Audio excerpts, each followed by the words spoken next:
Ang objective natin sini is maning for computer system networks na magyapon, but specific sila on how the actual CPU works, the differentiation between the RAM and ROM, and the representation of our data and how it is processed. So a few vocabulary naman ang maning sila which describe lang yapon karon the cycles ng mga motherboard, processor. Okay, and describing about the computer systems, we go back again with the basic procedure on how a computer functions, no? The money aton input, processing, output, and storage. So those devices that we use to get those functions nga kanala nato, no? When they are grouped together, they are representing a computer system. So initially, kung ato lang before is we call it ang computer is ang amo ng CPU, but that is what we are referring to as a computer system or a system unit. Hindi nga CPU lang is the CPU is what is inside sa ato nga system unit. It is the part where nga the processing step na sila sa aton nga system unit. So ang maning system case nato ano man aton nga ginabutangan sang aton nga main system components, dira na dayon ang motherboard ang maning ginabutan natin sa case. So if kung kabalo na ko mo mag-assemble sa inyong computer, usually pagpaslak na sang case, no, kaon yung tanang screw, mga peripherals siya, mga pang ano niya, ang mga screw niya yung pang tuck-in para ma-mount mo ang motherboard mo sa case. So when you put in the motherboard, no, circuit board niya, dala na dayon ibutang iban nga components niya in which among ng CPU ngayon hambal naton dala na sa ginabutang sa motherboard. So inclusion niya is among CPU, the memory, no, memory card, the basic controllers, example are maning sa input output niya, mga expansion ports dayon. You can also have the graphics card, no, mga expansion, or any LAN card kung we are assembling an old school nga computer system unit. So may basic nila, makita man ning slots of the CPU, magaling tunga na naka 4 yun sila. I mean naka 4 na square. This is squared nga system part of the CPU of the motherboard, wherein may grids na sila dayon, pwede mo siya ibutang kung malak. And then this side among sa ato nga RAM. Actually this 4 is medyo improved na yung version. Ang most common nga mga motherboards usually have just 2 slots of for your memory modules, and the rest of the controller di na mga side among expansion slots mo, those are white colored na though this kept though wherein the graphics card are usually placed, and also other nga amo maning expansion slots nga compatible sila. And on this side amo na ning sa likod, wherein mga printers mo, mga USB slots, mga keyboard and mouse, mga na connection ang ginabutang.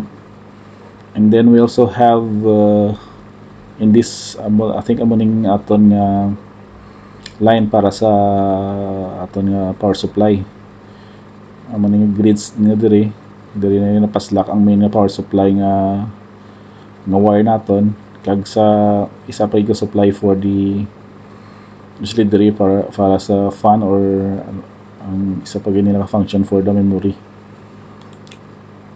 So as recap naman, the brain of the computer is the CPU.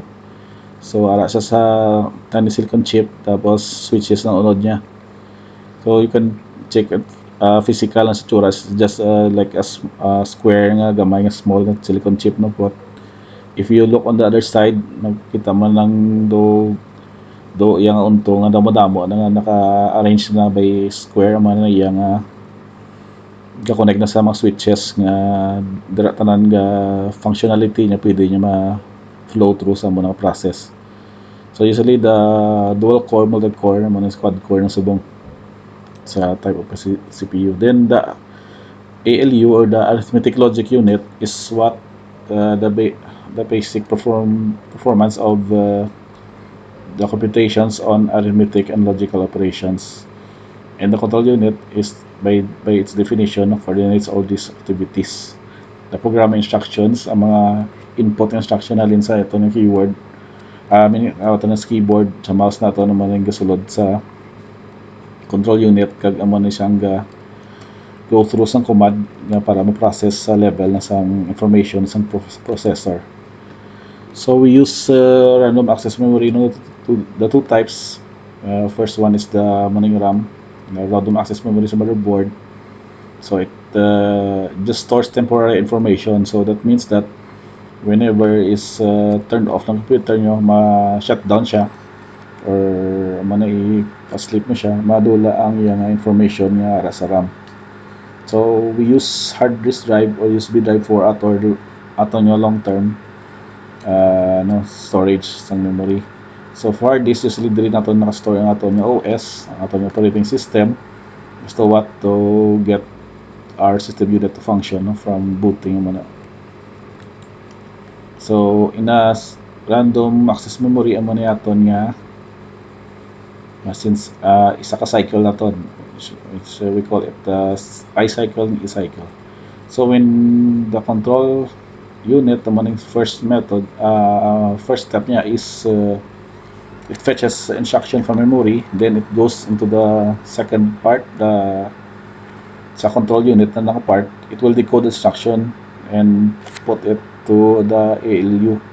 So ang ALU naman ma-execute sa mga instruction, and then the results na haboy naman liwat sa memory, wherein it will be stored temporarily or permanent. Tapos it goes in the endless cycle na so basically kay forever, for every function sang isa ka computer na kung anong commands nga ginahaboy ito from our input devices, dili na sa gagi sa nga cycle for it to be processed and executed as an output or any other nga result nga kinahanglan sang end user.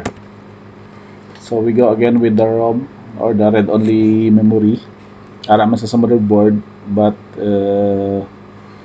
it more of the instruction that retains the instruction even if the power is off. So the ROM is basically a necessary not only the RAM but also the ROM for the processor naton nga maka-function ng aton gid nga bilog nga motherboard. So for the basic controllers naman, are just devices that control the data from peripheral devices natin pero sa mga monitor, sa printer, sa keyboard, like sa mouse. So we define a port as interface with the peripheral devices. So as mentioned kanina to sa motherboard nato, may area na to nga dito tanan nga port naka-interacted ang tanan kay para nga mas compact siya, mas organized sa tulokon. Kaya dito tanan na-connect ang mga different nga input and output devices. So they have two types ng port, no? We call this as the serial and the parallel. So when we go with serial devices, ang yung data transfer only one bit at a time, wherein today ang mga bag-o gid subong is we use parallel type of devices which can transfer 8 bits or 1 byte of data and information at a time. So connecting to a USB hub, we have 127 different peripherals with one connector, and we place serial parallel ports in the computer. So maning subang firewire sa external bus nga functions niya is more on the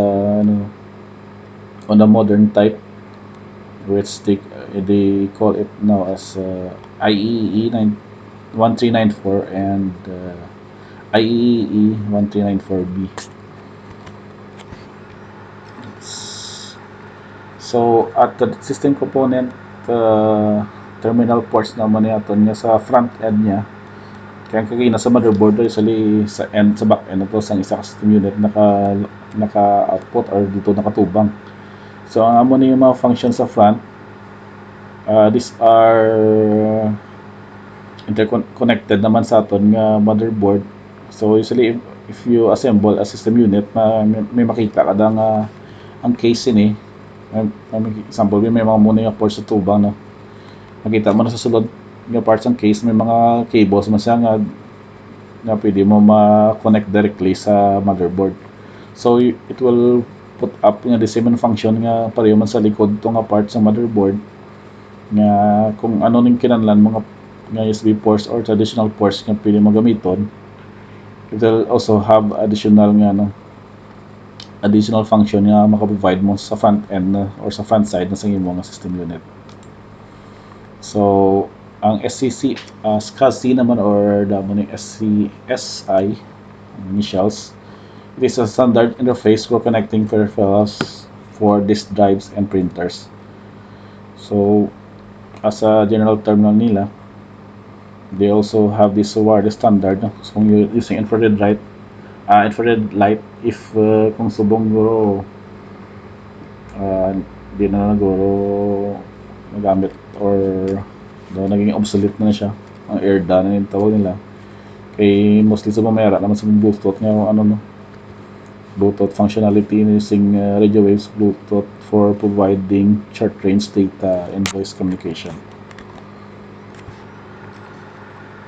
Now for this type, these are the example of your expansion cards, no? Usually this is a graphics card gini nga maka-connect direkta sa motherboard or an expansion board, depende sa iyang specific function. But for typical nga na-upgrade nga isa ka computer, you'll have expansion card as a graphics card gining function niya. So medyo sa diri nga setup medyo crowded pa lang iyang but they already connected ang heatsink for the processor, several wires para sa hard disk niya amo sa babaw, and also for the CD-ROM, and the connecting wires for the power supply. This is the power supply in the upper left area. So using data representation, we use binary language ini. Though may coding man sila sa binary before during sa college ko nag-coding kami. So medyo siya, though we are using those Stone Age siya nga yung function kay you'll just communicate using ones and zeros, but you get the feel on how the computers communicate sa ilang kumbaga sa ilang level, pero hindi naman na pagtutukan gid. But so ang definition sang binary system is in how our computers communicate using this system. So the standardized coding naton naman ASCII. This is the American Standard Code for Information Interchange, and we also use the EBCDIC, or the Extended Binary Coded Decimal Interface, Decimal Interchange Code. We just tandaan lang yun kung what are these standard codes, but terminologies mo lang natin yung nabasihan. So to summarize ang mga kanina, the functionalities of data processing sa aton nga computer system unit, it goes with the same four functions naton of input, processing, output, and storage. So as we group these devices, we call it now as a computer system, and the center of it is the motherboard, of course, and contains most of the CPU memory and the controllers, and the ports, the expansion slots. So the brain of the computer is the CPU or the processor, and we use computer programs to give the computer instructions. So how the main sections of the CPU functions is used via the ALU, or the arithmetic logic unit, and the control unit. So it coordinates the CPU activities and the calculations and comparisons takes place in the ALU. And the motherboard contains this type of memory, and the cycle is what we call the instruction cycle and execution cycle, which composes the machine cycle. So we go with the random access memory and the read-only memory, and the controller for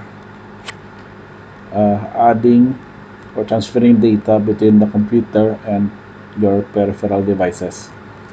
And we also discuss on the expansion slots. The expansion boards uses these default expansion slots to connect specialized peripheral devices or to add more memory to the computer. So we use serial and parallel ports to connect these peripheral devices, and amo na itong USB standard subong ang ginagamit naton that have replaced mainly of these serial and parallel ports. So manotice mo subong almost all of our peripheral devices already amo na yung USB ng ang iya connection. So naging standardized na subong sa current nga technology level. So ang firewire nato naman paning sa internal bus using wireless cable type man yung connection, as well as Bluetooth naman or these other initials that we use for special purpose ports that we use to connect to our peripheral devices.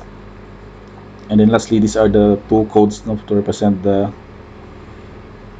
codes that we use in the binary system as the computers na paano siya mag-function sa iyang processing kag output niya. So wrapping up, ini